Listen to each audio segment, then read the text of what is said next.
আজ আমরা জানব ইসলামের ইতিহাসের এক গুরুত্বপূর্ণ অধ্যায়, বদরের যুদ্ধ। এটি ছিল সেই যুদ্ধ যা সত্য মিথ্যার ফয়সালা করেছিল, মুসলমানদের জন্য নিয়ে এসেছিল এক গৌরবময় বিজয়। মক্কার কুরাইশরা দীর্ঘদিন ধরে মুসলমানদের উপর অত্যাচার চালিয়ে আসছিল।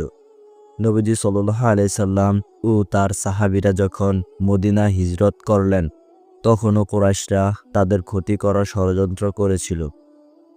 হিজরতের 2 বছর পর 17ই রমজান 2 হিজরতে কুরাইশরা এক বিশাল বাহিনী নিয়ে মুসলমানদের উপর আক্রমণ করতে আসছিল।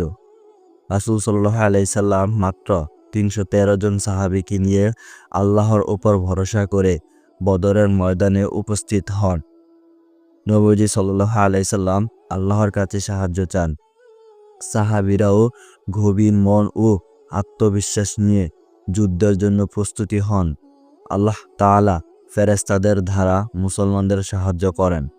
এই যুদ্ধে মুসলমানরা অলৌকিকভাবে বিজয় লাভ করে কুরাইশদের প্রধান নেতা নিহত হয় আর মুসলমানরা মহান বিজয় অর্জন করে।